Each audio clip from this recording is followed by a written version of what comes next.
Défilés et danse pour célébrer la fin de leur session d'apprentissage en lecture et écriture.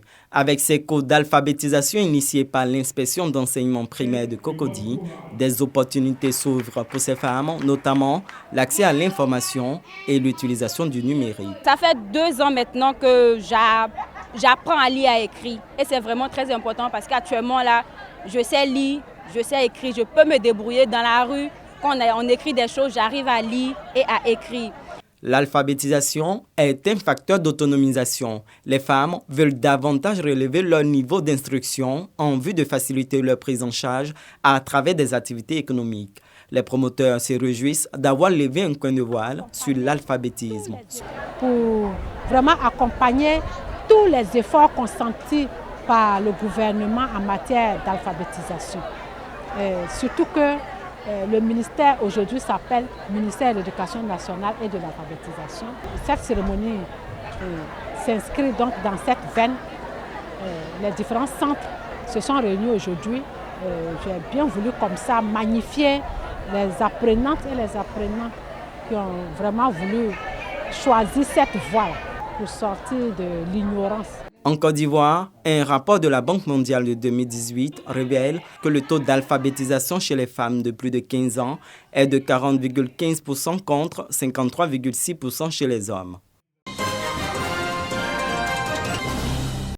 Tafiré, Niélé, Diawala, Kani et Botro, c'est dans ces zones de production cotonnière que le Fonds interprofessionnel pour la recherche et le conseil agricole a procédé à l'évaluation des dégâts causés par la maladie Ajacide. Nous sommes venus faire un bilan afin de formaliser des recommandations, des orientations stratégiques, faire une révision du cahier des charges du conseil agricole pour les campagnes futures, pour l'adapter au fur et à mesure de ce que nous vivons. Après avoir présenté les missions de suivi des activités du conseil agricole, les producteurs de coton sont appelés à s'approprier les outils mis à leur disposition, notamment les innovations technologiques destinées à améliorer les rendements et donc les revenus. Je voudrais ici remercier le FIRCA pour toutes ces activités qu'ils font pour la réussite de la filière coton.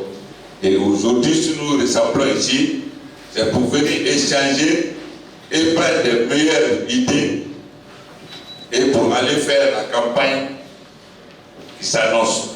Malgré tout, sur la base des observations le long de la campagne passée, le cahier des charges du Conseil agricole a été revisité en vue d'adapter davantage aux besoins des producteurs, aux attentes des sociétés cotonnières, afin d'améliorer la productivité des exportations cotonnières. Cette rencontre, plus qu'un bilan de fin de campagne, est une occasion de plus pour rassurer nos parents producteurs de l'intérêt que nous portons à leurs difficultés. Et nous nous engageons à œuvrer avec les autres acteurs de la filière à les surmonter. La filière coton est l'une des filières sujettes aux effets du changement climatique. À cet effet, une délégation s'est rendue au Mexique pour s'imprégner de son modèle de défense. Un modèle qui repose sur l'utilisation de l'hydrorétenteur dans l'agriculture.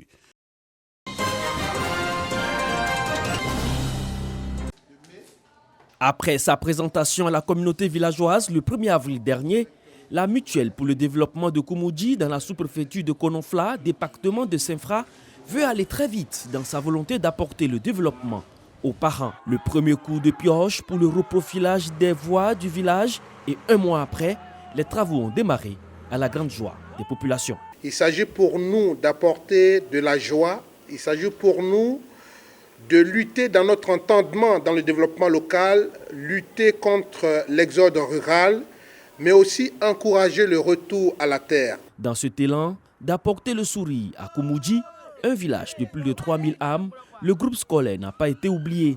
Il a reçu du matériel didactique pour faciliter le travail du personnel enseignant.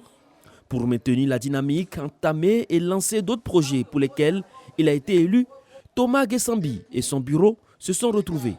À la clé, le développement de Koumoudji. Nous comptons mettre un accent sur la dimension construction de la personne humaine. Et pour nous, cette dimension-là peut déjà se réaliser à partir de la formation dans le groupe scolaire avec nos jeunes.